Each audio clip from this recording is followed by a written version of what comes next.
विश्व की प्रत्येक वस्तु में गति होती है। हम चलते हैं, दौड़ते हैं और साइकिल चलाते हैं। हम पेड़ों से गिरते पत्तों और बांध से बहते हुए पानी को देखते हैं। मोटर गाड़ी और वायुयान यात्रियों को एक स्थान से दूसरे स्थान तक ले जाते हैं। पृथ्वी 24 घंटे में एक बार अपनी अक्ष के परितः घूर्णन करती है तथा वर्ष में एक बार सूर्य की परिक्रमा करती है।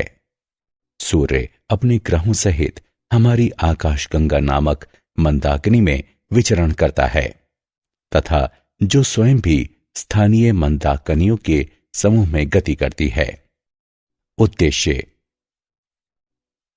इस पाठ के अंत में आप निम्न करने में सक्षम हो जाएंगे: यांत्रिकी और इसके वर्गीकरण को समझना, स्थैतिकी और गतिकी में भेद करना, विरामावस्था और गति के बीच विभेद करना, सापेक्षिक गति को समझना, गति के प्रकार समझना, बिंदु, द्रव्यमान वस्तु और निर्देश तंत्र को परिभाषित करना, पथ लंबाई और विस्थापन के बीच विभेद करना, वेग और चाल में विभेद करना, यांत्रिकी और इसके वर्गीकरण।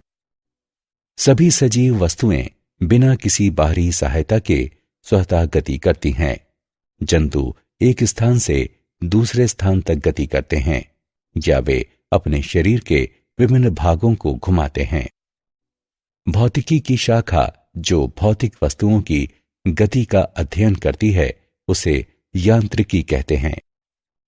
यांत्रिकी को मोटे तौर पर दो रूपों में वर्गीकृत किया गया है: स्थैतिकी और गतिकी। स्थैतिकी एवं गतिकी। स्थैतिकी यांत्रिकी की वो शाखा जो उन वस्तुओं का अध्ययन करती है जो विरामावस्था में हैं, स्थैतिकी कहलाती है। ये साम्य अवस्था में कार्य करने वाले बलों के प्रभाव में वस्तुओं की गति का अध्ययन है। समय एक महत्वपूर्ण भूमिका निभाता है। गतिकी यांत्रिकी की वो शाखा जो गतिशील वस्तुओं और उनकी गति के कारकों का अध्ययन करती है उसे गतिकी कहते हैं। बल गति का कारण होता है। समय इसमें भी एक महत्वपूर्ण भूमिका निभाता है। विरामावस्था एवं गति। विरामावस्था। कोई वस्तु यदि समय और अपने परिवेश के सापेक्ष अपना स्थान परिवर्तन नहीं करती तो इसे विरामावस्था में होना कहते हैं। जब किताब मेज पर पड़ी होती है या कोई व्यक्ति कुर्सी पर बैठा होता है तो वो विरामावस्था में होता है। गति। यदि एक वस्तु समय और अपने परिवेश के सापेक्ष स्थान परिवर्तित करती है तो इसे उसका गति में होना कहते हैं। हवा में उड़ती चिड़िया, पानी में तैरता जलयान गति के उदाहरण हैं। विरामावस्था और गति सापेक्षिक होते हैं। एक चलती हुई ट्रेन में बैठा व्यक्ति अपने सहयात्री के सापेक्ष विरामावस्था में है, लेकिन ट्रेन से बाहर की वस्तुओं के लिए गति में है। एक स्थिति में जो वस्तु गति में हो सकती है वही वस्तु दूसरी स्थिति में विरामावस्था में हो सकती है। अतः विराम और गति परस्पर सापेक्ष हैं। उदाहरण: अपने घर में बैठा हुआ एक व्यक्ति विरामावस्था में है, किंतु धरती के संदर्भ में दूसरे ग्रहों के सापेक्ष वो गति में है। गति के प्रकार। गति 3 प्रकार की होती है। रेखीय गति। जब वस्तु एक सीधी रेखा के अनुदिश गति करती है तो उसे रैखिक गति कहते हैं। वृत्तीय गति। जब वस्तु एक वृत्त के अनुदिश गति करती है तो उसे वृत्तीय गति कहते हैं। दोलन गति। एक निश्चित समय अंतराल में किसी स्थिर बिंदु के आगे पीछे गति करने को दोलन गति कहते हैं। बिंदु द्रव्यमान वस्तु। कोई भी वस्तु बिंदु द्रव्यमान वस्तु होती है यदि गति के दौरान एक दिए गए समय में ये अपने आमाप से ज्यादा दूरी तय करती है। उदाहरण: पृथ्वी की सूर्य के चारों तरफ परिक्रमा सूर्य के पारिता पथ की तुलना में पृथ्वी का व्यास बहुत कम है, अतः पृथ्वी को बिंदु द्रव्यमान वस्तु कहा जा सकता है। निर्देश तंत्र। निर्देशांक अक्षों यानी परस्पर समकोण बनाती तीन रेखाएं, उसकी एक अवस्था जो कि एक प्रेक्षक यानी मूल बिंदु से संबद्ध हो और जिसके सापेक्ष कोई प्रेक्षक किसी गतिशील वस्तु की स्थिति, विस्थापन, वेग, त्वरण इत्यादि बता सके। इसमें तीन अक्ष एक्स, वाई और जेड तथा कण के प्रस्थान बिंदु पर एक केंद्र होता है। एक विमीय, द्विविमीय और त्रिविमीय गति। एक विमीय गति तीन निर्देशांकों में से केवल एक के सापेक्ष गति करना, साथ ही वस्तु की स्थिति समय के सापेक्ष परिवर्तित हो रही होती है। उदाहरण, सरल रेखा में चल रही कार। द्विविमीय गति तीन निर्देशांकों में दो के सापेक्ष वस्तु की गति, साथ ही वस्तु की स्थिति समय के सापेक्ष परिवर्तित हो रही होती है। उदाहरण, बिलियर्ड टेबल पर गति करती बिलियर्ड की गेंद। त्रिविमीय गति तीनों निर्देशांकों के सापेक्ष गति, साथ ही वस्तु की स्थिति समय के सापेक्ष परिवर्तित होती है। उदाहरण, हवा में उड़ती हुई पतंग। पथ लंबाई और विस्थापन के बीच अंतर। संपूर्ण पथ लंबाई किसी वस्तु द्वारा दिए गए समय में की गई गति के दौरान तय की गई वास्तविक दूरी होती है। ये शून्य नहीं हो सकती। ये एक अदिश राशि होती है।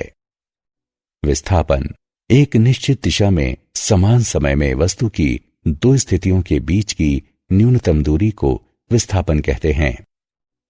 ये शून्य हो सकती है। ये सदिश राशि है।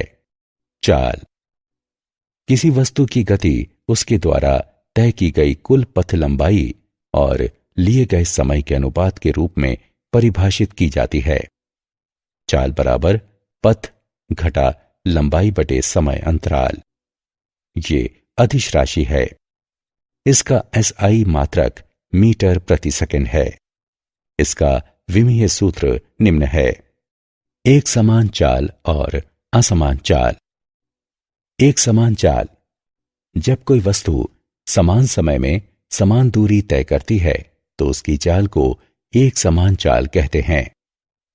असमान चाल जब कोई वस्तु असमान समय अंतरालों में समान दूरी तय करती है या असमान दूरियां समान समय में तय करती है तो उसकी चाल को असमान चाल कहते हैं। औसत चाल और तात्क्षणिक चाल। औसत चाल किसी वस्तु द्वारा तय की गई कुल दूरी और लिए गए कुल समय के अनुपात को औसत चाल कहते हैं। औसत चाल बराबर संपूर्ण पथ लंबाई बटे संपूर्ण समयावधि। तात्क्षणिक चाल समय अंतराल डेल्टा टी में किसी वस्तु की चाल को तात्क्षणिक चाल कहते हैं।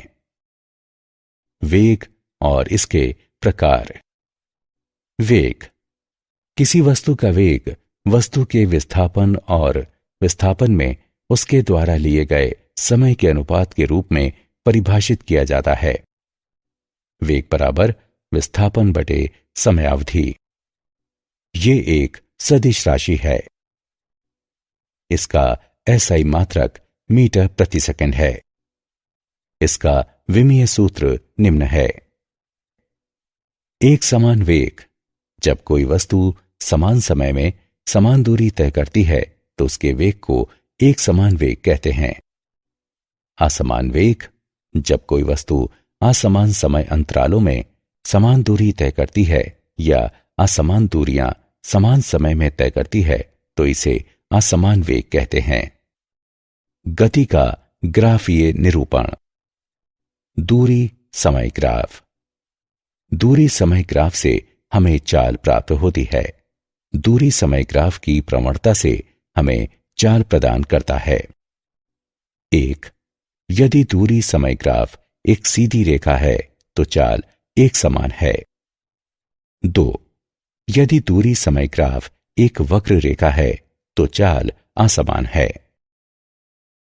क्या आप जानते हैं ब्रह्मांड में गति को यांत्रिकी के दो प्रत्यक्षता परस्पर विरोधी सिद्धांतों के समुच्चय से वर्णित किया जाता है।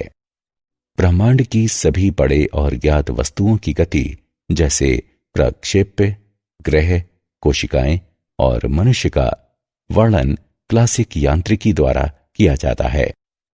बहुत छोटे परमाणविक और उप परमाणविक आकार की वस्तुओं का वर्णन क्वांटम यांत्रिकी द्वारा किया जाता है। सारांश। आइए हमने जो कुछ सीखा है उसे संक्षेप में दोहराएं। स्थान में परिवर्तन को गति कहते हैं, दूरी के सापेक्ष गति को चाल कहते हैं और विस्थापन के सापेक्ष गति को वेग कहते हैं। गति सतत या परिवर्तनीय वेग के अनुरूप क्रमशः एक समान या असमान हो सकती है। दूरी या विस्थापन के परिवर्तन की दर हमेशा क्रमशः चाल या वेग प्रदान करती है।